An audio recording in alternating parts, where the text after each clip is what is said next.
saya bisa didengar? Halo? Halo? Halo? Suara saya bisa didengar ya?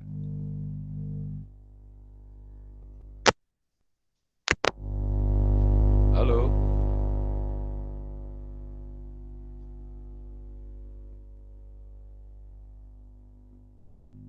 Halo? Suara saya bisa didengarkan ya?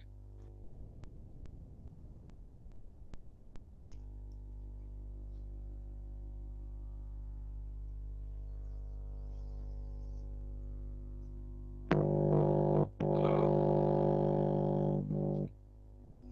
Ini apinya ya, kan?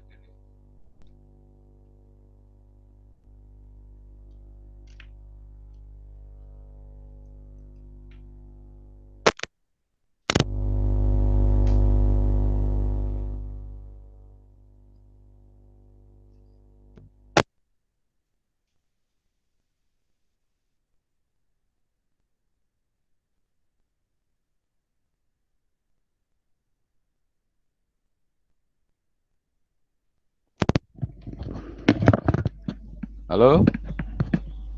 Kalau sekarang gimana ya? Sudah, Pak. Ya, ini pakai ini aja. Oke, pakai ini aja. Tidak tahu ini mic saya agak bermasalah. Oke, kita mulai aja ya. Yang penting sudah ada yang mewakili nih, berapa orang? 20 lebih ya. Nanti kalau ada yang gabung lagi, tinggal gabung. Baik, Assalamualaikum warahmatullahi wabarakatuh. Waalaikumsalam warahmatullahi wabarakatuh. Ya, selamat pagi, salam sehat semuanya. Kita sudah menyelesaikan UTS. Harapan saya selama sampai UTS Anda sudah ada gambaran kira-kira menerapkan pengenalan pola untuk apa gitu ya. Jadi kemarin kan saya lupa menginfokan harusnya dari awal. Jadi biasanya proyek kecil atau riset kecil dari mata kuliah ini biasanya sih anak-anak bisa lanjut untuk skripsinya dia dan lain-lain ya.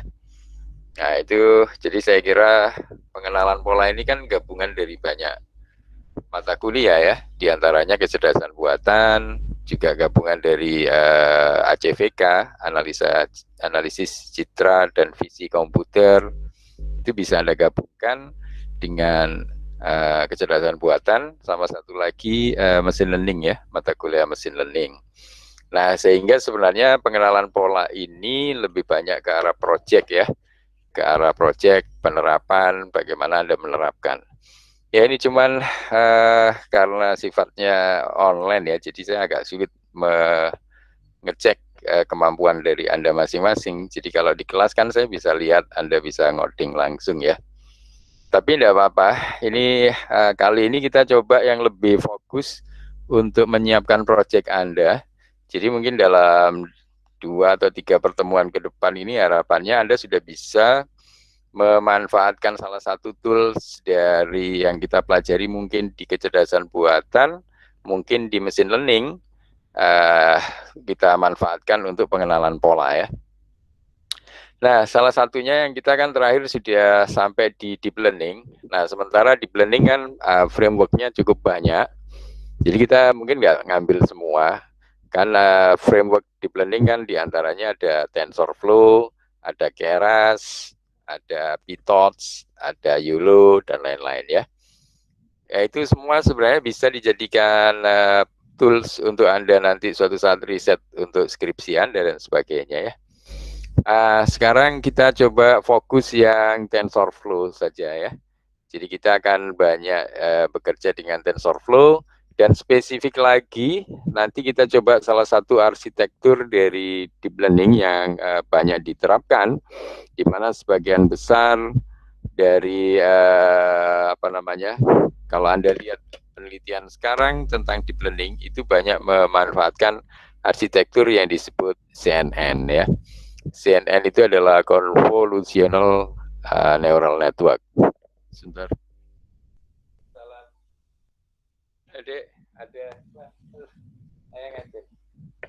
Sebentar saya lanjut lagi.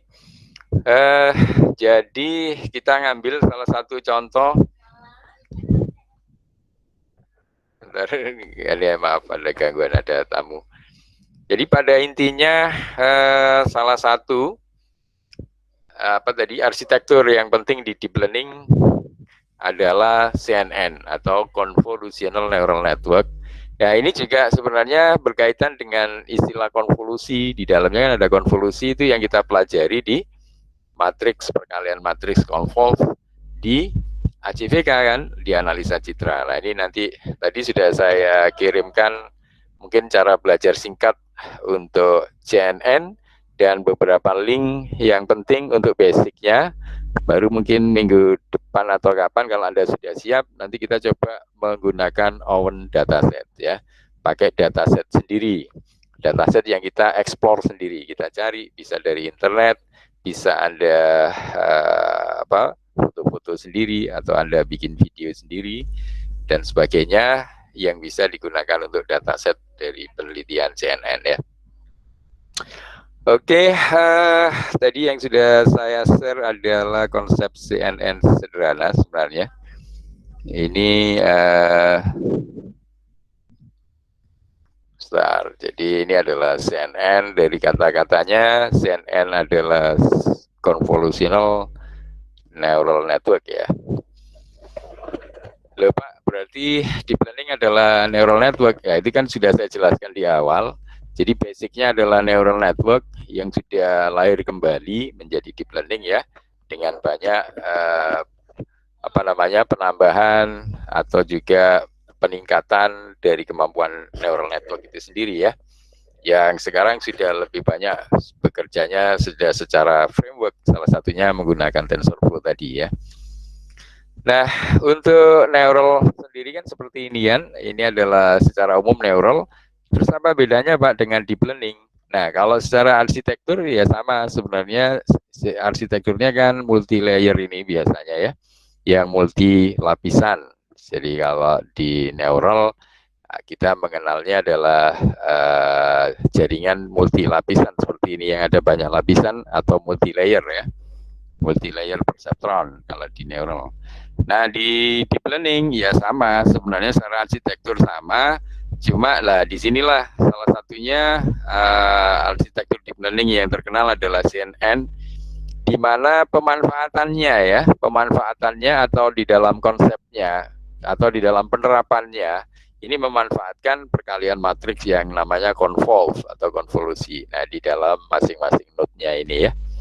Nah ini kan bisa mengambil data pixel dari masing-masing gambar, misalnya nanti pada saat mau diproses ya.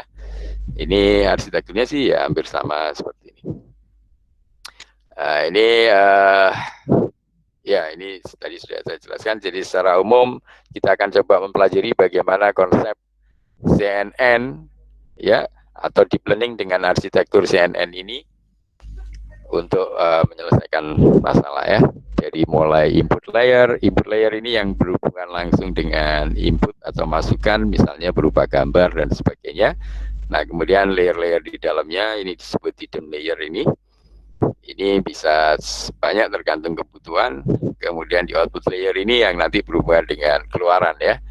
Misalnya ini nanti ada butuh berapa, misalnya Anda mau mengklasifikasi kalau hanya dua misalnya ya atau tidak, atau misalnya kucing atau anjing, ya kan berarti cuma dua, berarti di sini outputnya juga cuma dua node-nya ya, 0 dan 1. Misalnya 0 kucing, 1 anjing dan sebagainya.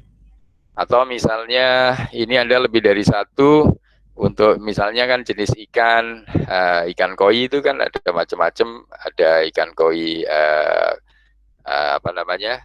macam-macam kan, ada tanco ya, koi tanco itu satu, misalnya koi apalagi kindesowa dan lain-lain ya. Atau jenis ikan kan juga ada ikan komet dan lain-lain. ini ngikutin jumlah output node-nya ya. Oke, secara umum seperti ini. Jadi misalnya ada gambar bentuknya seperti ini kalau di zoom diambil, ini sudah terdiri dari banyak perkalian berapa piksel kali piksel ya. Jadi dari ngambil gambar ini kita akan bisa lakukan proses dengan CNN. Nah, CNN sendiri kan kalau dulu belajar di Citra, kita perkalian Citra di convolve, perkalian convolve di ACVK. Saya kira Anda mungkin sudah belajar ACVK ya. Dulu kan kita biasanya memberi contoh proses convolve itu bisa untuk misalnya blur ya, emboss ya. Jadi banyak manfaat sharpening, penajaman dengan hanya perkalian dari matrik-matrik dalam bentuk konvolusi ya. Di sini dimanfaatkan lebih banyak, nanti dimasukkan ke dalam node, kemudian baru di dalam node dari neural atau node dari deep learning untuk dimasukkan ke fungsi aktivasi. Itu bisa diperoleh sebuah nilai, yang nilai itu nanti akan diproses lebih lanjut ya. Nah, ini mengambil yang ada di depan, misalnya paruhnya ini bisa menjadi salah satu ciri pembeda dari satu jenis burung satu dengan burung yang lain ya. Ini salah satu contoh saja mengenali burung dari bentuk paruhnya misalnya ya. Ini nilainya nanti akan menjadi. Salam, ngapunten Bu. Amin, amin. Baik, ini saya lanjutkan. Nah, di sini kan akhirnya bisa digunakan untuk mendeteksi bagaimana bentuk paruhnya ini ya. Ini diambil paruhnya, kemudian paruhnya ini diproses, dimasukkan fungsi aktivasi, keluar bentuknya, dianalisisnya seperti apa nilai karakteristik dari paruh burung.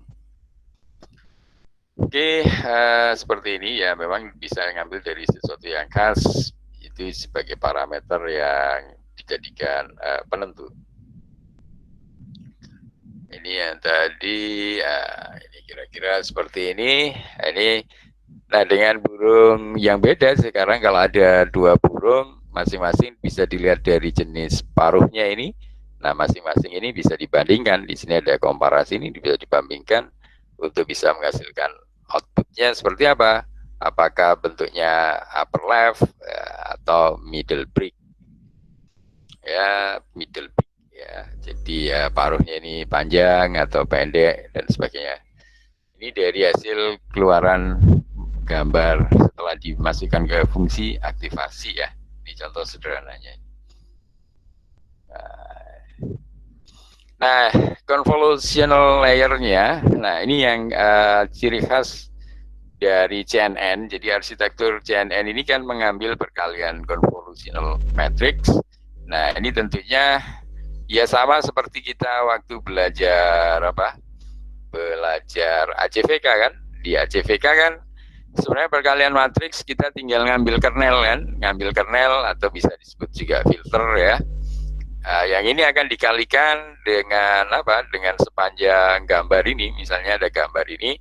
Nah, kalau di ACVK dulu kita waktu mengalihkan gambar sepanjang gambar ini dengan sebuah matriks pengali atau operator matriks yang disebut kernel atau filter ya. Hasil perkaliannya nanti kan bisa menghasilkan nilai yang baru. Nah, secara fisik kalau gambar, misalnya gambarnya ini dilakukan proses penajaman ya, emboss, filtering dan lain-lain kan bisa menghasilkan aplikasi gambar seperti yang ada di Photoshop itu yang macam-macam itu. Nah, itu sebenarnya adalah pekerjaan dari perkalian convolve. Oke. Ini ada yang gabung coba sebentar. Ya.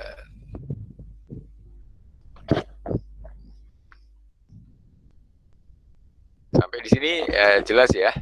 Jadi sebenarnya ini agak sedikit mengulang juga ACVK-nya.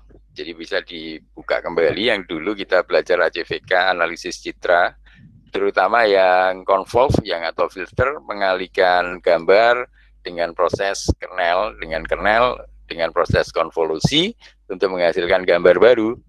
Nah, ini pekerjaan ini nanti yang menjadi ciri khas dari arsitektur CNN ini ya.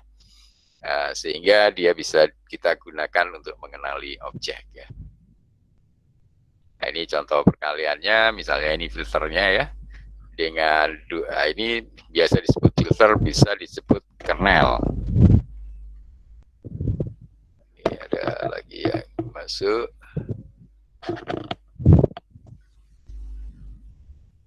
Ini perkalian konvolusi ini mengulang sedikit dari pelajaran analisis citra dan visi ya. Di ACVK kan dulu sudah ada. Misalnya kita punya gambar ukuran 6 kali 6 piksel ini. Ini adalah gambarnya. Kemudian kita punya dua filter atau dua kernel sebagai pengali konvolve-nya. Ini kita kalikan konvolve. Perkalian konvolve tidak sama dengan perkalian matrik biasa, ya tapi dikalikan secara konvolve. Ada tadi dulu waktu kita belajar analisa citra itu ada. Jadi kita kalikan masing-masing untuk menghasilkan sebuah matrik baru ya. Ini misalnya parameter yang ingin dipakai untuk belajar ya filternya. Nah, masing-masing filter bisa digunakan untuk mendeteksi ukuran 3 kali 3 ya, hasil perkaliannya nanti. Nah, ini misalnya kita kalikan pas yang di sebelah situ. Nah, ini hasilnya, hasil perkaliannya ya. Kita kalikan terus sampai menghasilkan, nah ini output terakhirnya seperti itu. Jadi kita kalikan sepanjang apa gambar ini. Jadi sudah mirip di ACVK dulu lah. Ini contohnya bentuknya. Hasilnya ya. Ini dikalikan untuk sepanjang gambarnya ini. Nah, akhirnya kita akan menghasilkan bentuk matriks yang baru ya. Nah, ini akan terjadi di setiap layernya, karena setiap layer kan menggunakan convolve ya, dari matriksnya. Nah, sementara kalau gambar itu berwarna, kan biasanya RGB ya. RGB berarti ada 3 channel seperti ini. Ini gambarnya adalah red, green, blue. Nah, bentuknya berarti juga ada 3 dimensi begini ya.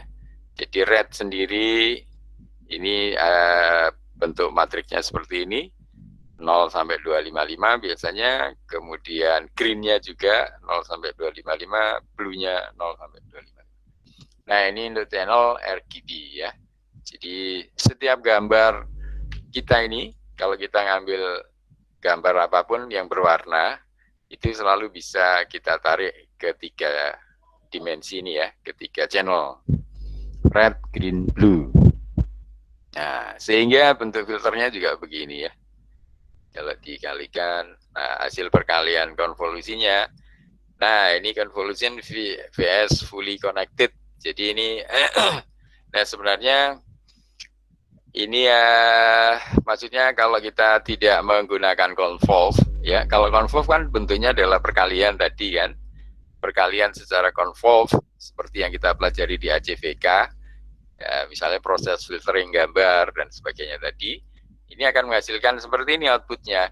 Nah, beda dengan fully connected layer. Jadi di neural itu kan kalau fully connected berarti semua ini pixel-pixel ini akan diwakili oleh node ya, ini diwakili oleh node daripada apa layernya ini neural ya. Kemudian seperti biasa dikalikan bobotnya, kemudian dijumlahkan untuk semua input yang lain, dimasukkan fungsi aktivasi, masuk ke salah satu node di sini. Nah, kemudian di node yang di sini baru dimasukkan fungsi aktivasi, dapatlah keluarannya. Nah, tentunya berbeda kan. Nah, berbeda dengan kalau kita kalikan secara convolve. Kalau yang di sini kan biasa ya kita kalikan dengan bobot, kemudian masing-masing ini kalau ada lebih dari 1 yang masuk berarti ya diambilkan lagi dari input yang ini, kalikan bobot, ditambahkan lagi terus sampai semua node-nya itu kita kalikan bobot, baru dijumlahkan, kemudian dimasukkan fungsi aktivasi untuk yang menuju di sini, yang di node sini ya. Dapatlah keluarannya setelah dimasukkan fungsi aktivasi. Jadi tidak ada perkalian proses convolve seperti di konvolusi ini ya. Itu bedanya, jadi gampang ya membedakannya. Dan karena sesuatu yang khas seperti ini, maka menjadi menarik di deep learning. Makanya kalau kita cari di paper-paper itu banyak sekali aplikasi menggunakan CNN ya. Karena kelebihan dari convolve matrix ini yang dimanfaatkan sehingga lebih mudah mengenali objek. Nah, ini bedanya di sini ya. Ini bentuknya kan sudah menjadi matriks yang hasil perkalian convolve. Yang di sini ini masih berupa node baru seperti biasanya neural ya. Oke, ini tadi kalau perkalian dari masing-masing filternya ini kita kalikan filter atau kernel ini kita kalikan dengan objek gambarnya, masing-masing kan menghasilkan perkalian convolve. Dan ini kalau kita deret kan bentuknya jadi seperti ini ya. Kita bentuk dalam bentuk array, bentuknya seperti ini. Dan seterusnya ini kan bisa diikutkan ke proses selanjutnya kan. Nah ini kalau kita lihat, jadi tidak harus semuanya, tidak fully connected, tidak semua node-nya. Jadi node-node yang ini saja ya, node-node yang akan menjadi ikut proses di convolve berikutnya saja. Nah, ini jadi hasilnya seperti ini. Kemudian masing-masing sudah bisa dapat ini ya, bobot dari masing-masingnya, kemudian dapat dari keluarannya. Nah ini contoh penerapannya misalkan digunakan untuk mengenali kucing dengan perkalian konvolusi. Kemudian, nah ini biasanya nanti ada istilah max pooling dari hasil perkalian konvolve-nya. Di max pooling ini kayak dikumpulin dari hasil perkalian konvolve-nya. Ini kemudian selanjutnya di convolve lagi, di max pooling lagi, dan seterusnya ini bisa diulang-ulang sesuai kebutuhan. Ya, ini can repeat many times, ini bisa diulang-ulang, jadi ada convolve, max pooling, diulang-ulang, makanya itu nanti mempengaruhi arsitektur Anda pada saat Anda membangun deep learning. Nah, arsitektur ini biasanya nanti digambarkan kalau Anda ngerjakan skripsi ya, mesti ditanya bagaimana bentuk arsitekturnya. Nah, ini tergantung Anda mengulang berapa kali nih, perkalian konvolusi dan max poolingnya ini. Ini nanti digambarkannya dalam bentuk arsitektur CNN ya. Baru yang terakhir di sini akan diselesaikan semua proses ini. Nah ini untuk dianalisis selanjutnya ini dibuat di-flatkan. Jadi ya kembali ke neural lagi, kemudian menggunakan ini fully connected layer biasa dari hasil perkalian matriks yang diulang-ulang tadi ya. Ini di-flatkan kemudian menjadi arsitektur kayak neural biasa untuk proses klasifikasinya ya. Ini bedanya dengan neural biasa dengan CNN seperti ini. Nah, baru nanti akan dikenali apakah dia cat atau dog dan lain-lain. Nah ini, jadi dari gambar ini saya kira cukup jelas cara kerja dari convolutional neural network ya. Salah satu arsitektur deep learning yang sangat terkenal. Nah, proses max poolingnya, nah seperti ini kira-kira. Nah, jadi ini kan tadi proses filtering yang pertama atau pengali kernel yang pertama, terus yang kedua ini hasilnya kan beda. Jadi kalau kernelnya beda dengan gambar yang sama, hasilnya juga akan beda ya. Ini hasil yang pertama, terus ini kalau dikalikan dengan filter yang kedua. Nah, ini maka mana yang dipakai selanjutnya ini akan dipilih ya seperti itu. Nah ini contoh penerapannya, kita mengambil misalnya subsampling pixel will not change the object, misalnya burung ya, why pooling ya, mengapa menggunakan teknik pooling tadi, will not change the object, but jadi tidak boleh mengubah dari objek sesungguhnya dari gambarnya ini. Jadi kita kan harusnya seperti ini, tapi disimpelkan di lebih kecil ya. Jadi gambarnya subsampling menjadi lebih kecil. Secara umum kan hanya perubahan di scalingnya saja ya. Jadi dia nggak mengubah gambar objeknya. Ini dari poolingnya ya. Jadi kita bisa subsample the pixel to make image smaller, untuk membuat image-nya lebih kecil. Jadi proses komputasinya biar tidak terlalu berat. Ini ya, viewer parameter to characterize the image ya, maksudnya ya salah satunya pakai pengali skala ya, dikalikan skala jadi setengahnya misalnya, jadi ukurannya lebih kecil. Nah, ini jadi sebenarnya CNN ini bisa mengkompres fully connected tadi dalam dua cara. Pertama bisa mereduce jumlah dari koneksinya kan, share weight dari bobotnya on the edge di masing-masing tepinya. Max pooling further reduce the complexity ya. Jadi semakin kita ulang-ulang, kita terakhirnya nanti pada saat menjadi neural lagi di tahap terakhir, kita semakin tidak terlalu kompleks. Gambar ya, gambar ini ya. Jadi pada saat menjadi max poolingnya di sini, ini kan tergantung proses pengulangan kita di sini, konvolusi, max pooling, konvolusi, max pooling. Nah pada saat di flatten, nanti nilai terakhir yang akan diproses menggunakan fully connected-nya ini nanti tergantung dari sini ya. Jadi makanya apakah nanti itu sudah cukup mengenali gambar yang Anda inginkan, misalnya kucing atau anjing, nanti bisa dilihat. Jadi kalau pertanyaannya berapa kali kita harus mengulang, Pak, ya nanti dilihat kasus per kasus.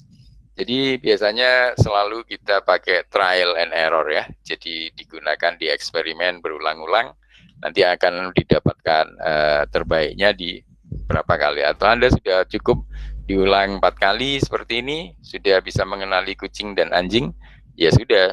Kalau misalnya tidak bisa mengenali atau masih kadang salahnya lebih besar, nah ini Anda coba extend lagi, diulang lagi konvolusinya, max poolingnya, bagaimana pada saat dimasukkan ke fully connected-nya, apakah dia cukup bisa mengenali, nah begitu ya.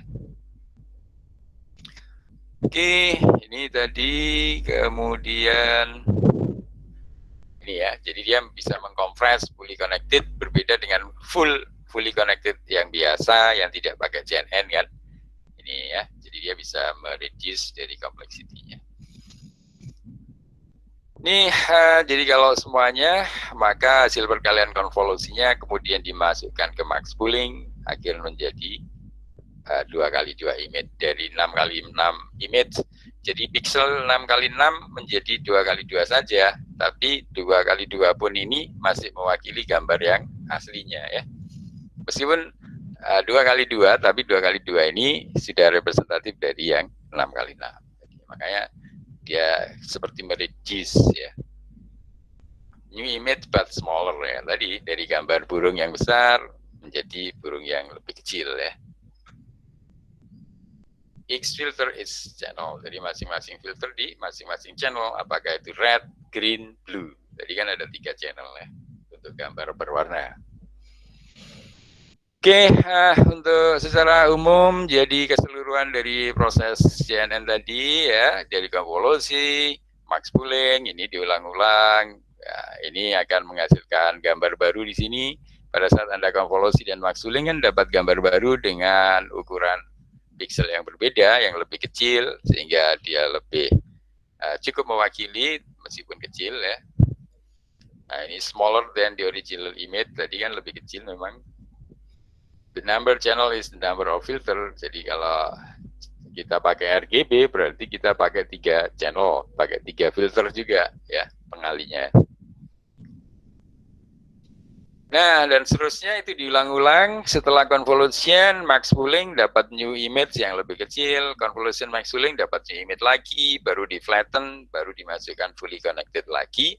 Nah apakah sudah cukup bisa mengenali gambar yang Anda inginkan, kucingnya ini bisa dikenali atau tidak?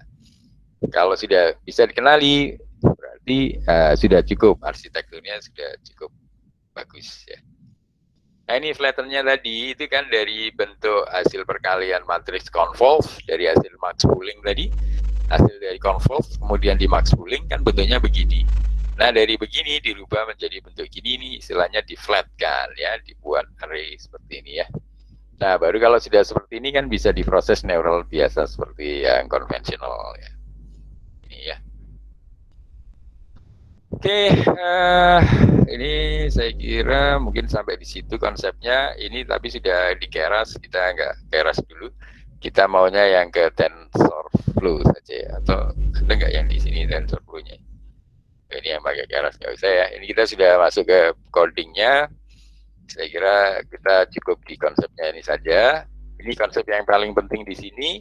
Hasil pengulangan konvolusi tadi, kalian konvolusi dan max pooling yang diulang-ulang, jadilah bentuknya matriks seperti ini. Dari matriks ini diflattenkan, didatarkan dalam bentuk array. Nah, kalau sudah seperti ini, kan ini bisa menjadi input node baru untuk fully connected-nya yang kayak konvensional ya. Tetapi ini sebenarnya sudah menggabungkan dari konsep konvolusi yang digabung dengan fully connected untuk menghasilkan klasifikasi yang baru dengan teknik CNN tadi ya. Oke, mungkin sampai di sini ada pertanyaan sebelum ke codingnya. Jadi kita nggak pakai keras dulu, kita pakai yang TensorFlow aja dulu ya. Nanti yang keras ada saatnya sendiri. Kita pakai yang TensorFlow dulu untuk belajar CNN. Yang tadi sudah saya kasih linknya, Anda bisa download gitu ya. Oke, kalau tidak ada pertanyaan, ada pertanyaan? Kalau nggak ada, saya lanjut ke tadi di alamat yang sudah saya berikan tadi. Salah satunya di sini. Nah, di sini ya. Ini ada di alamat yang tadi sudah saya kasihkan. Ini memang dari TensorFlow-nya sendiri ya. TensorFlow salah satu framework untuk mengubah atau untuk menerapkan dari konsep yang sudah kita pelajari tadi untuk di pemrograman CNN ya. Kita akan mencoba menggunakan ini. Atau mungkin di antara Anda ada yang masih belum berhasil install TensorFlow-nya. Jadi TensorFlow-nya harus diinstal dulu di Jupyter-nya ya. Di Jupyter-nya ini tadi kan kalau sudah jalankan. Kalau Anda yang installnya sebenarnya simple saja. Jadi cara nginstalnya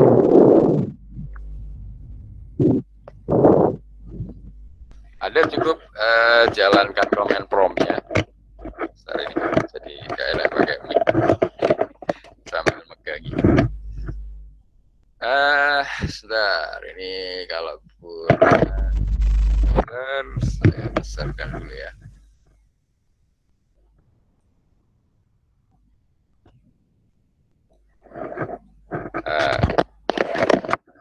Kalau saya taruh bawah, Anda ketinggalan. Jadi Anda masuk dulu ke command prompt ya, pakai user administrator. Kemudian seperti biasa Anda pakai pip install TensorFlow ya. Nah, seperti ini. Jadi pip install TensorFlow. Ini ada cara menjalankannya atau install. Ini kalau Anda cari juga bisa dengan kata kunci ini. Nanti Anda cari di Google, nanti Anda ke PI ya. Pip install TensorFlow ini nanti Anda akan dapatkan info yang terbaru versinya. Nah, di sini Anda cari yang PyPy.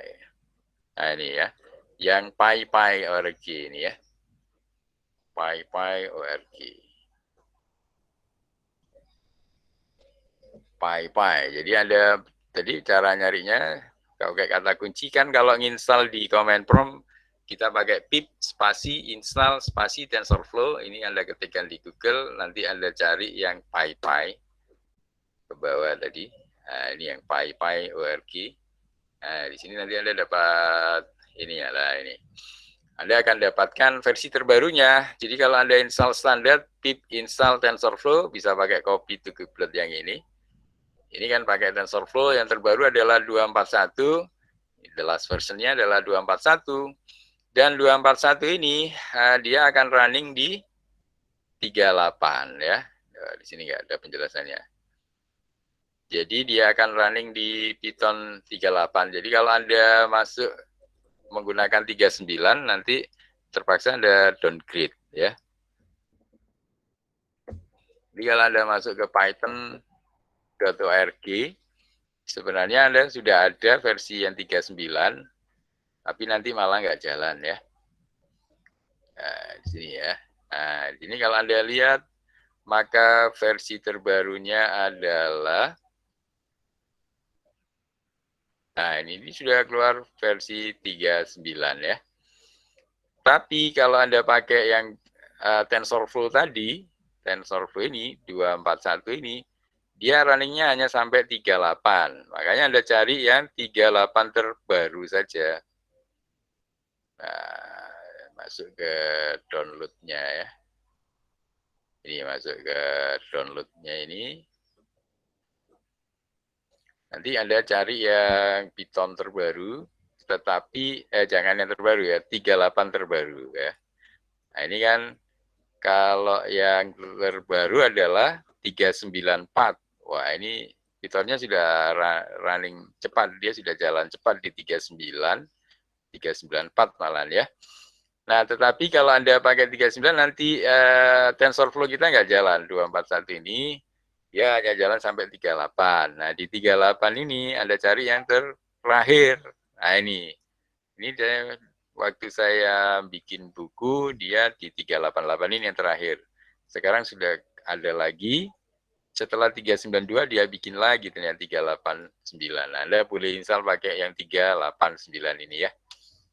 Anda download, ini Anda download, kemudian Anda install di komputer. Nah, setelah menginstal Python 38, boleh 38 yang terakhir. Kalau saya dulu sebelum ini baru muncul lagi nih. Sebelumnya tadi yang terakhir adalah 388 ini. Nggak apa-apa Anda pakai 389 juga sama ya. Setelah Anda install Python-nya, next sampai selesai, baru Anda install TensorFlow-nya ya. Ini install Python ya seperti biasa saja. Install Python setelah Anda download ya, 38. Jadi yang terbaru sudah 389. Jadi yang pertama kan Anda install Python yang 389 tadi ya. Kalau yang saya pakai 388 karena waktu itu belum ada ini 389. Setelah Anda mau pakai yang 389, yang penting jangan 39 ya. Nah, baru kemudian Anda install TensorFlow-nya seperti ini. Di command prompt, jangan lupa pakai administrator ya. Oke, kalau ini sudah, baru Anda bisa ke sini. Nah, baru ke sini tadi, ke alamat ini tadi, Anda belajar.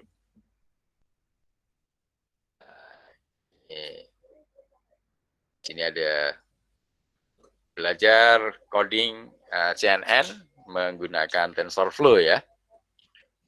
Nah, nanti di sini dijelaskan langkah-langkahnya ya. Pertama nanti Anda panggil library-nya menggunakan import TensorFlow. Kemudian kita nanti nyiapkan datasetnya. Nah, ini datasetnya pakai yang sudah ada. Tapi nanti untuk tugas project-nya Anda nggak boleh pakai data yang sudah ada. Anda untuk project nanti, Anda pakai data Anda sendiri, yang Anda koleksi sendiri ya. Jadi Anda foto sendiri langsung, atau nyari di internet kan banyak juga. Nanti saya kasih contoh mungkin nggak harus hari ini. Mungkin di pertemuan yang akan datang, insya Allah nanti kita pakai Owen dataset yang pakai data kita sendiri. Jadi Anda bisa sekalian nyusun skripsi saya kira. Kan Anda sudah semester 6 rata-rata ya. Anda tinggal 1 semester lagi Anda sudah bisa skripsi. Nah, ini Anda sekalian bisa nyusun skripsi, saya kira kalau data Anda sendiri itu akan lebih layak untuk diangkat jadi skripsi ya. Banyak nanti di internet gambar-gambar yang bisa diangkat untuk menjadi topik riset, salah satunya pakai CNN ini. Kemudian diverifikasi, lah baru buat basis convolutional. Basis convolutional ini seperti yang kita pelajari tadi, arsitektur sesuai arsitekturnya, Anda butuh mengulang berapa kali ya, convolve, max pooling, convolve, max pooling itu berapa kali, nah itu dibentuk di situ. Baru kalau masih kurang ditambahkan lapisan di atasnya. Nah ini lapisan di atasnya ini nanti juga yang proses tadi ya, yang fully tadi ya, untuk selanjutnya mengenali gambar Anda. Oke, di sini ada penjelasannya. Anda bisa langsung ngodingnya itu di Colab. Anda kalau malas nginstal, nanti datanya Anda taruh di Google Drive, Itu ya kalau data own dataset, kalau data Anda sendiri, baru ada proses codingnya bisa di collab. Nah, ini ada beberapa mahasiswa saya, karena datanya cukup besar, dia kerjakan di collab. Nggak apa-apa, jadi skripsi datanya ditaruh di Google Colab juga boleh, kerjakan langsung di sana boleh. Nah, cuma kalau mau diinstal di laptop, itu saya kira Anda punya pengalaman lain, karena Anda bisa install library dan sebagainya. Kalau di Colab kan sudah terinstall semua library yang dibutuhkan. Nah, kemudian di sini juga di-linkkan ke GitHub, nanti ada contoh. Ini ada juga di GitHub dan seterusnya. Ini untuk ngambil teorinya. Baik, kita bisa mulai dari sini. Jadi stepnya kan ada di sini. Nah, ini bisa Anda copy ya, salin contoh codingnya. Kemudian Anda bisa bikin coding ya, bisa bikin sederhana di sini. Ini cara bikin pertamanya gimana? Jadi kan Anda kalau mau bikin baru kan di sini tuh, new Python 3. Nah, ini kita tutup aja. Nah, ini kan keluar seperti ini. Ya, bentar. Mungkin saya kasih contoh dulu. Nanti saya juga mau ada acara nanti mungkin sampai jam 9 kurang sedikit ya. Ini yang tadi. Jadi Anda sebenarnya step-stepnya ngikuti yang di sini tadi ya. Ini nanti Anda lakukan step by step. Ini tadi kita sudah copy, salin contoh ini. Terus Anda bikin coding baru di sini, pastekan. Nah, seperti ini. Ini tinggal Anda run. Nah, kita coba tunggu sebentar. Kalau Anda sudah install TensorFlow, tadi pakai pip spasi install TensorFlow. Ini. Kalau Anda sudah install ini, maka bintangnya ini tidak error. Kita tunggu sebentar sampai dia keluar. Jadi yang kita butuhkan adalah TensorFlow sama ini Matplotlib ya. Kita tunggu sebentar, ini harusnya segera keluar. Ini yang pertama ini memanggil library-nya. Kemudian yang kedua ini adalah ngambil datasetnya. Kita nanti ngambil dataset gambar yang diperoleh dari GFAR ya. GFAR nanti ada linknya GFAR. Ini sambil nunggu proses ini, Anda bisa ke sini tadi. Anda bisa siapkan, nah ini ada penjelasannya. Anda bisa ngambil kumpulan dari data GFAR ya. GFAR ini ada linknya.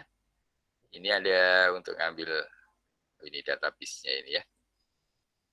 Jadi di GFAR ini ada 60.000 gambar yang masing-masing dibagi untuk 50.000 ini untuk proses pelatihannya, 10.000 untuk pengujian atau testing ya. Dari 60.000 gambar ada 10 kelas. Jadi ada 10 kelas ini maksudnya ada 10 macam binatang ya. Ada 10 binatang yang ingin dikenali. Di mana di masing-masing kelas ada 6.000. Kan berarti 6.000 kali 10 kan 60.000 kan. Alamat GFAR ada di GFAR atau Anda cari di sini juga bisa. Jadi alamat GFAR ya. Jadi Anda cari di Google kalau Anda mau lihat ini ya, gambarnya. Pakai GFAR huruf besar semua gini. GFAR. Nah, ini ya. Nanti Anda langsung diarahkan ke kampus Toronto ini ya. Jadi sebenarnya seperti ini, UPN nanti harapan saya ke depan juga punya, kalau Anda punya database yang cukup bagus dan ingin di-sharing ke seluruh dunia ya. Coba ini Anda bayangkan ini Toronto ini salah satunya kampus Toronto, Universitas Toronto di mana, Kanada ya, di Amerika tuh. Ini dia punya database di-share ke seluruh dunia. Nanti setiap orang seluruh dunia yang ambil database-nya ini akan memberi tautan balik atau backlink ke kampus Toronto kan. Nah, seharusnya UPN seperti ini ke depan ya. Kalau UPN punya dataset dan di seperti ini, maka dari berapa ribu, berapa juta orang seluruh dunia yang memberi tautan balik ke sana ya. Secara nggak langsung kan. Kalau misalnya alamat ini Anda taruh di penelitian Anda sendiri ya, nanti akan ngelink ke kampusnya. Nah, ini namanya backlink. Nah, ini bisa meningkatkan webometrik kampus ya. Nah, ini harusnya kalau UPN ke depan bisa seperti ini cukup bagus sekali ya. Di mana linknya ini sudah tersebar di mana-mana. Jadi kalau ada penelitian, ada dari penelitian Anda kasih backlink ini, Anda klik akan ke kampusnya Toronto ini. Nah ini adalah kumpulan gambar CIFAR. Dari CIFAR ini ada macam-macam gambar, mulai nggak hanya binatang ya, ada airplane, pesawat, ada mobil ya, kendaraan ya, ada burung, ada kucing, apa ini, rusa, anjing, katak, kuda, ship, kapal, dan truk ya.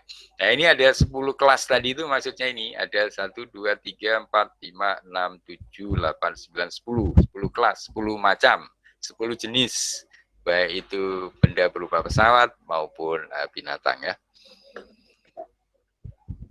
Ini nanti cukup gampang sebenarnya belajarnya dari sini, ini tadi, dan kita lihat kerjaan kita tadi.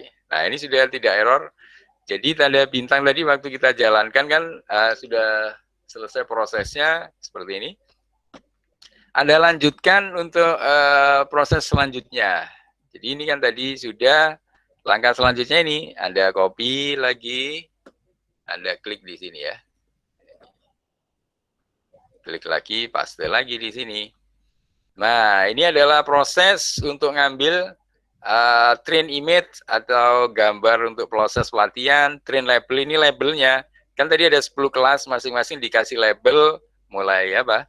0 sampai 9 ya. 0 itu misalnya tadi apa? Truk, ya, airplane, automobil, dan seterusnya dikasih 0 sampai 9 boleh, atau langsung pakai kombinasi antara angka dan dictionary ini ya. Kalau 0 misalnya airplane dan seterusnya ya. Sehingga nanti untuk masing-masing ini bisa kita punya train image dan train labelnya, test image dan test labelnya ya. Kan kita punya ada untuk pengujian dan untuk testing, pelatihan dan pengujian. Nah kemudian dilakukan normalisasi dibagi 255. Ini kita run seperti biasa. Ini perlu agak waktu sampai keluar hasilnya. Nah ini nanti tugas Anda adalah melanjutkan ini sampai berhasil. Nah ini sudah tidak ada error ya. Tapi nanti Anda coba ganti dengan data Anda sendiri. Nah, ini, tapi Anda sebelum pakai data sendiri, kita pakai CIFAR dulu ini. Ini prosesnya kalau sudah selesai, kemudian kalau Anda pertama kali akan keluar seperti ini. Ya, kalau sudah pernah akan punya seperti saya tadi. Nah, sekarang kita untuk verifikasi datanya ini kita copy untuk menampilkan contoh-contoh seperti ini ya. Ini kita paste lagi di link selanjutnya. Ini kan kelasnya tadi ada airplane sampai truk. Nah, di sini untuk pengeplotan gambar dengan ukuran 10 kali 10. Nah, ini kan masing-masing kita ambil sampelnya, nanti 55 dari setiap sampel 10. Atau kita ambil 25 totalnya nanti ya. Kita run saja. Nah, ini kita run. Nah, ini jadi keluarnya seperti ini ya. Jadi ini untuk menampilkan gambar dataset tadi supaya sesuai ya.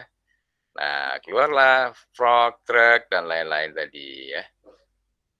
Oke, nah ini langkah lanjutnya adalah Anda ikuti saja. Nah, selanjutnya adalah kita buat basis convolutionalnya yang tadi ada pooling, max pooling, dan seterusnya ya. Convolution, max pooling. Nah, ini misalnya kita buat seperti ini. Kita ambil saja convolve-nya sama max pooling-nya 1, 2. Ya, kita ambil 2 kali ini ya. Nah, ini kita copy. Atau 3 sama convolve-nya diulang lagi ya. Kita paste di sini. Nah, sini ya. Jadi ini ya, layernya ini 32 ini dari mana? Atau 33 ini ya. Ini yang 32 ini. 32 ini adalah ukuran dari gambar pixelnya. Jadi Anda bisa cek di sini.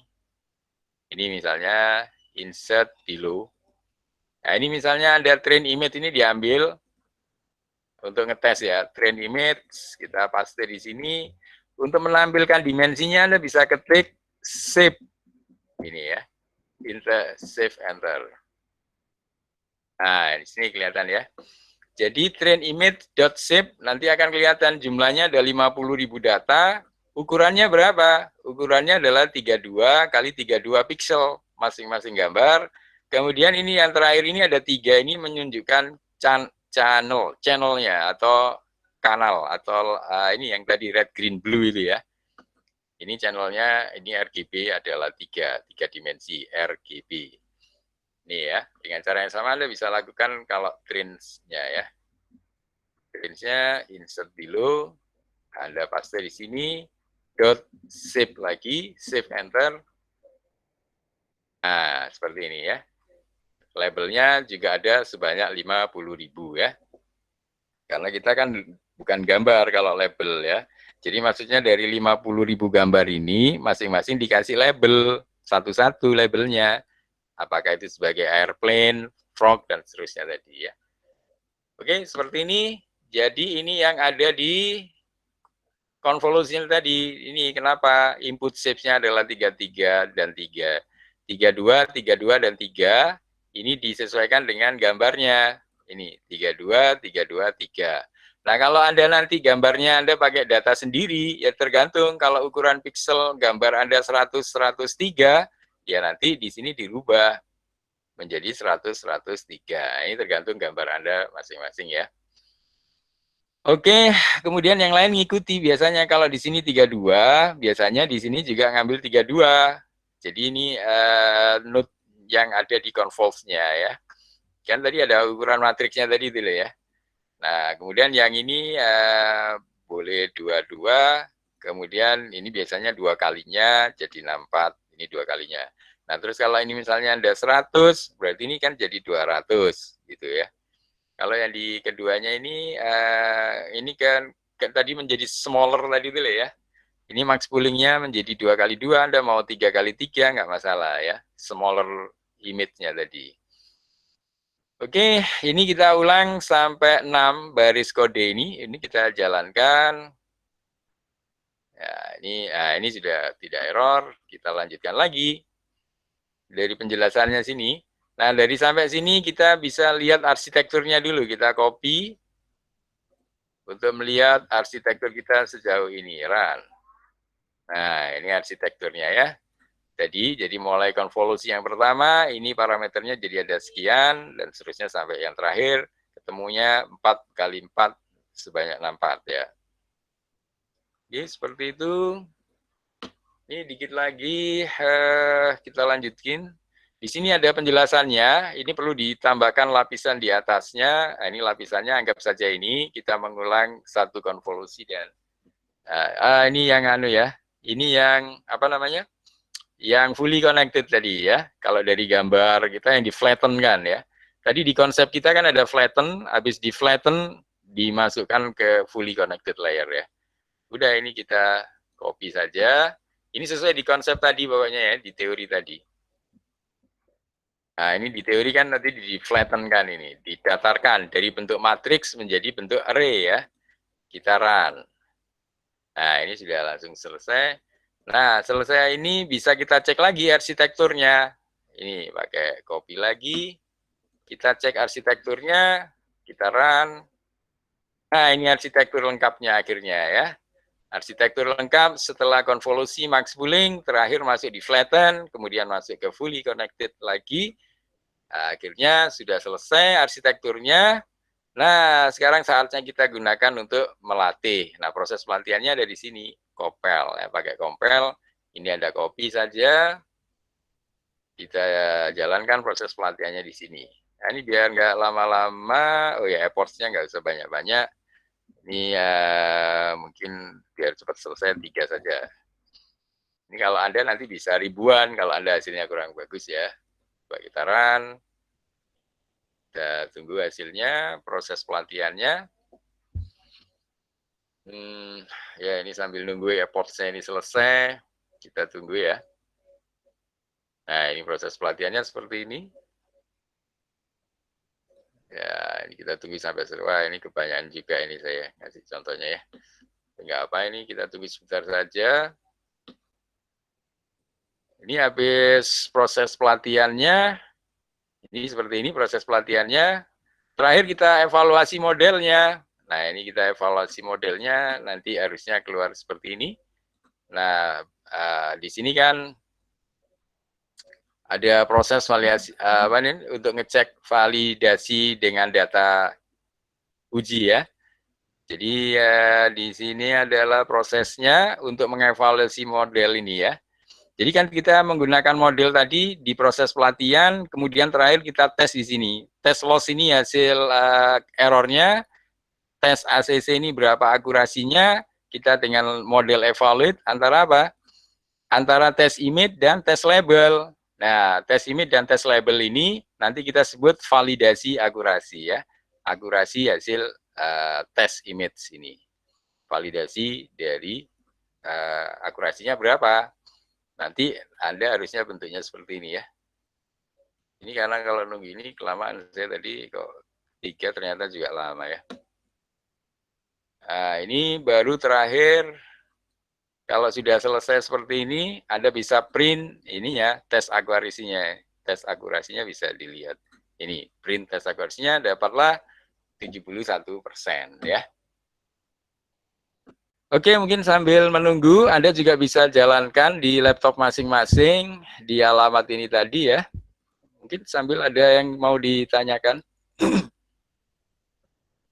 Bentar lagi saya ada kegiatan lain, tapi nggak apa-apa ini harapan saya Anda sudah mencoba semua. Jadi menurut saya cara paling belajar paling gampang di sini, cara belajar paling gampang di sini ini langsung dari websitenya TensorFlow sendiri. Jadi tensorflow.org yang ngasih tutorial sangat mudah. Jadi nanti Anda tugasnya adalah mengganti CIFAR ini. CIFAR ini Anda ganti dengan data Anda sendiri. Tapi sebelum menggunakan data Anda sendiri, Anda pastikan Anda jalan pakai CIFAR-nya dulu ini ya. Ini data pakai CIFAR, dan CIFAR ini adalah punyanya kampus di Toronto ini ya.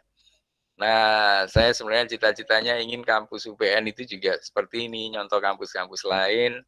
Kalau Anda punya dataset penelitian apa sampai puluhan ribu, bolehlah di-share. Nanti setiap orang yang mau meneliti datanya UPN, dipersilakan. Nanti Anda secara tidak langsung, UPN kalau dicari di Google seperti ini ya, ini nanti keluar UPN Jatim ACID-nya. Nah, orang ngeklik ini namanya backlink ya. Semakin banyak link-link yang Anda taruh baik di Google maupun di blognya mahasiswa. Kalau Anda lihat mahasiswa kita jumlahnya katakanlah 8.000 ya. 8.000 mahasiswa masing-masing ngasih link bikin penelitiannya UPN, ditaruh di blognya atau di Instagramnya, di YouTube-nya. Setiap mahasiswa yang cinta kampus, dia akan misalnya meneliti pakai data kampus, begitu ditaruh di link kampus, di link pribadinya, blog atau di channel atau apa, itu ketika kita klik kan akan masuk ke kampus ya, akan masuk ke linknya kampus. Nah dengan demikian ini akan menambah yang namanya rating kampus di Webometric ya. Jadi peringkat kampus bisa naik nanti. Ini saya kira kampus kita perlu belajar dari kampus-kampus lain yang sudah berbagi begini. Jadi kalau sekarang ini konsepnya kampus harus banyak memberi. Ada pertanyaan mungkin? Ini tadi kelanjutannya masih ada satu step lagi. Jadi setelah Anda melakukan pelatihan ini, tadi saya kelamaan. saya kasih 3 ini saya kira sudah paling cepat. Ini ternyata masih belum selesai. Maksud saya ini, Anda kalau ada pertanyaan silakan. Jadi ini hasil berikutnya adalah seperti ini. Tinggal dievaluasi modelnya, tinggal satu step terakhir sebenarnya. Ini kita copy. Kalau Anda lihat di sini, ini adalah pakai model evaluate yang sama. Di sini kan bedanya, di sini adalah model fit ya. Model fit ini menggunakan data yang hasil compile tadi, proses pelatihan tadi di-fitkan, dicocokkan dengan data yang ada di data validasi, data uji. Data ujinya kan ada test image dan test label ini ya. Ini dengan proses compile dan fit ini nanti akan hasil diperoleh gambar ini nanti ya. Nah, baru yang terakhir ini adalah untuk mengevaluasi model, pakai model evaluate menggunakan tes saja, tes image dan tes label ya. Kalau yang bedanya dengan fit, kalau fit itu masih ada train-nya, ada train image dan train label, dan ada validation datanya, yaitu test data, test image, dan test label. Sehingga dari validation ini nanti dapat akurasi validasi, untuk yang satunya accuracy. Makanya di gambar ini ada dua kan. Accuracy ini hasil proses pelatihan, validation, accuracy ini sudah menggunakan data uji ya. Itu sudah ada proses validasinya. Menggunakan test image dan test label yang validation, yang gambar merah ini. Yang kalau satunya ini adalah proses pelatihannya, yang ini yang pengujian ya. Dijadiin satu akurasinya, diperoleh yang tes accuracy menggunakan pengujian, dapatlah 0,71, ini cara bacanya adalah 71,569 sekian persen ya. Jadi kesimpulannya dengan CNN sederhana ini saja, maka Anda sudah dapat di atas 70%. Nah, ini dia bilang sudah lumayan untuk pertama kali perkenalan dengan CNN ya. Ya, mungkin sambil ada pertanyaan, sambil nunggu proses ini tadi saya kebanyakan. Saya pikir 3 cepat, tapi ternyata juga lama. Oke, mungkin ada yang mau ditanyakan. CNN, jadi Anda saya kira semua belajar CNN itu sudah cukup bermanfaat, nanti datanya yang diganti-ganti, jadi Anda mau meneliti apa ya, cara ininya Anda bisa bereksperimen pas jalan-jalan, ketemu apa, mengenali jenis apa, dulu ada mahasiswa meneliti ikan, ada yang mengenali macam-macam jenis ikan, tinggal nyari macam-macam jenis ikan yang ada di internet, kemudian dikumpulkan datanya seperti CIFAR ini, tinggal nanti cari data sebanyak-banyaknya. Kalau Anda mau bikin 10 kelas, ada 10 jenis, berarti ada 10 kelas. Kalau Anda bikin ada 3 ya 3, sekian, dan seterusnya. Kalau hanya ini untuk mengetes gender kan cuma 2, kalau ada laki, ada perempuan. Nah itu juga mempengaruhi kelas di sini. Nah, kelas di sini mempengaruhi arsitektur neural arsitektur dari fully connected-nya tadi. Jadi misalnya ini tadi kan 10 ya. Kalau Anda cek di arsitekturnya, di arsitektur tadi kan ini. Maka yang terakhir adalah 10. Nah, 10 ini karena Anda ingin mengenali 10 kelas atau 10 jenis objek ya, mulai pesawat, binatang dan lain-lain, tadi ada 10. Kalau Anda ada cuma 2, misalnya apakah anjing atau kucing, ya cukup 2 di sini ya. Nah, ini kalau dicek arsitekturnya adalah seperti ini. Nah, ini yang terakhir adalah 10 ya. 10 saja itu dapat parameternya adalah 650, ini ngikuti hasil perkalian di atasnya ini ya. Jadi parameternya. Artinya dengan sedikit dengan 10 kelas tadi Anda sudah bisa cukup membedakan dengan menggunakan arsitektur ini. Oke, jadi kita sudah sampai di sini, tinggal satu step lagi yang ini, cuman masalahnya harus menunggu proses pelatihannya ini selesai. Ini kalau Anda lihat di atasnya tadi, ini arsitektur yang terakhir adalah 10, karena kita ingin mengenali jenis 10 objek. Yang ini ya. Oke, mungkin ada pertanyaan? Kalau tidak nanti Anda lanjut sendiri di komputasi Anda, di laptop Anda. Pokoknya misalkan sampai berhasil, pertama pakai CIFAR ini, data CIFAR. Kalau CIFAR sudah berhasil, nanti Anda pakai own database, dataset, own dataset atau dataset pribadi, dataset sendiri. Tidak menggunakan dataset orang ya. Usahakan pakai dataset sendiri supaya Anda langsung bisa langsung eksperimen untuk nyicil, untuk persiapan skripsi dan lain-lain. Itu sudah bisa ya.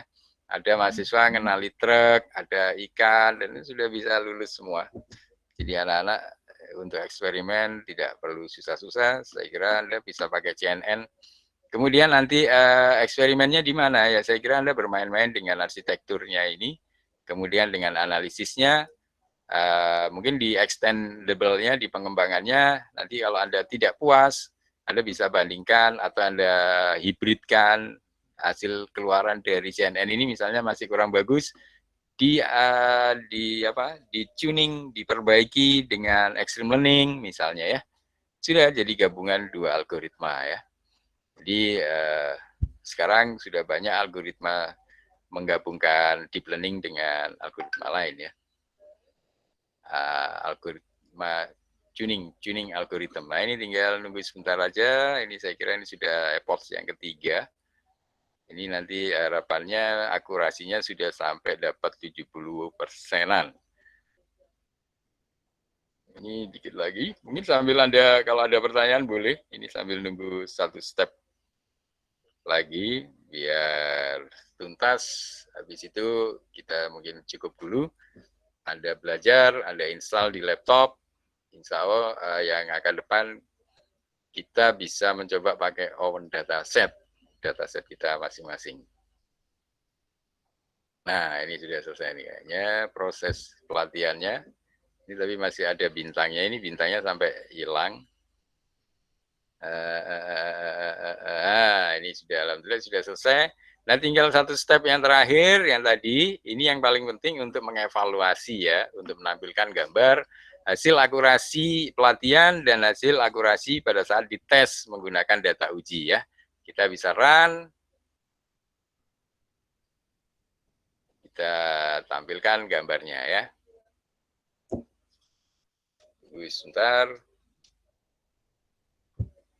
Nah, ini ya. Akurasinya. Nah, ini sebenarnya karena kita epoch-nya masih terlalu sedikit, kita baru di epoch ketiga. Kalau di contoh tadi kan sampai 10 epoch. Ini yang aslinya kan sampai 10 epoch ini bisa sampai 70%. Kita baru di 3 karena biar nggak terlalu lama, epoch-nya saya kurangi jadi 3. Ini aja baru dapat 65% ya. 65% sudah lumayan lah, artinya prosesnya sudah terjadi kenaikan daripada akurasinya. Akurasinya sudah semakin meningkat.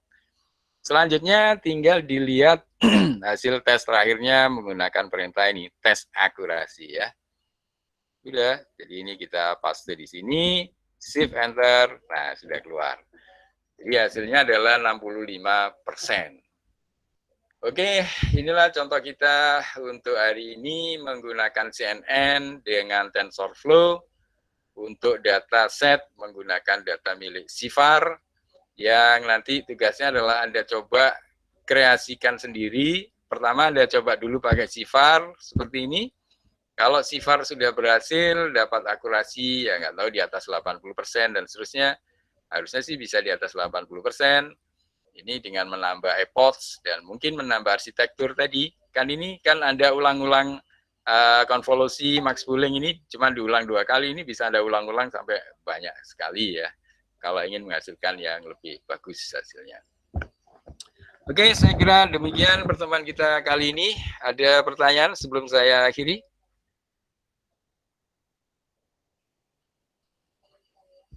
Harapan saya Anda mencoba di laptop Anda masing-masing menggunakan database dataset Cifar dulu, kemudian arsitekturnya pakai CNN menggunakan TensorFlow ya. Kalau sudah berhasil, Anda sudah mulai pikirkan, coba Anda cari data sendiri, bisa mengoleksi dari internet juga boleh, Anda jalan-jalan, kemudian Anda banyak idenya saya kira, Anda mengenali jenis-jenis makanan juga banyak, ini pecel, ini rawon dan sebagainya. Ada mau ikan, macam-macam juga banyak ya. Kue ya, kue-kue itu bisa Anda foto nanti sebagai bahan penelitian. Dan lain-lain. Ada pertanyaan? Tidak ada? Baik, kalau tidak ada, saya kira Anda silakan jalankan di laptop Anda masing-masing. Anda gunakan belajar hari ini untuk deep learning menggunakan TensorFlow dengan framework TensorFlow, khususnya untuk arsitektur CNN. Ya, nanti Anda coba dulu mengenali menggunakan dataset Cifar. Kalau itu sudah berhasil, Anda gunakan untuk mengenali data kita masing-masing atau own dataset. Saya kira demikian, terima kasih atas kehadirannya kali ini. Insya Allah kita ketemu lagi minggu depan ya. Kurang lebihnya saya mohon maaf. Saya akhiri sampai di sini. Terima kasih. Wassalamualaikum warahmatullahi wabarakatuh. Waalaikumsalam warahmatullahi wabarakatuh. Terima kasih. kasih Pak. Ya, sama-sama.